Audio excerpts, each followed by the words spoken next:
నెల్లూరు జిల్లా కోవూరు పట్టణంలోని ప్రభుత్వ బాలిక ఉన్నత పాఠశాలలో పేరెంట్స్ టీచర్స్ ఆత్మీయ సమావేశం నిర్వహించారు. కార్యక్రమానికి ముఖ్య అతిథిగా కోవూరు ఎమ్మెల్యే వేమిరెడ్డి ప్రశాంతి రెడ్డి హాజరయ్యారు. ఎమ్మెల్యే విద్యార్థులతో మమేకమై పాఠశాలలోని వసతులపై ఆరా తీశారు. విద్యార్థులకు సమస్యలను చెప్పుకునే ధైర్యం, ఆత్మవిశ్వాసం ఉండాలని ఎమ్మెల్యే అన్నారు. విద్యార్థులు ఏ పని చేసినా 10 సార్లు ఆలోచించుకుని నిర్ణయం తీసుకోవాలని సూచించారు. అంటే నేరుగా చెప్పండి, ఎవరికైనా చెప్పే ధైర్యం మీకు ఉండాలి. టీచర్ కైనా చెప్పగలగాలి, పేరెంట్స్ కైనా చెప్పగలగాలి. అది మీ స్వాతంత్రం, ఇండిపెండెంట్.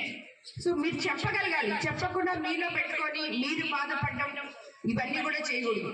కాబట్టి మీకు ఇక్కడ స్కూల్లో ఏమైనా ప్రాబ్లమ్స్ ఉంటే టీచర్స్కి చెప్పండి, టీచర్స్ వినకపోతే పేరెంట్స్కి చెప్పండి, పేరెంట్స్ వినకపోతే టీచర్స్కి చెప్పండి. బట్ మీరైతే సక్రమమైన మార్గంలో నడవాలని చెప్పి మిమ్మల్ని అందరినీ నేను కోరుకుంటున్నాను.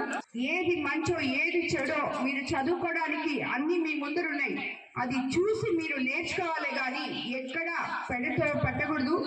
పట్టిన తర్వాత దాన్ని తట్టుకోలేక, ధైర్యం లేక ఎంతో మంది ఈ రోజుల్లో ఆశ లేక ఆత్మహత్యలకి పాల్పడుతున్నారు. ఇది చాలా తప్పు. ఎందుకంటే ప్రతి ఒక్కరు కూడా ఏదైనా కానీ తట్టుకునే శక్తి మనకు ఉండాలి.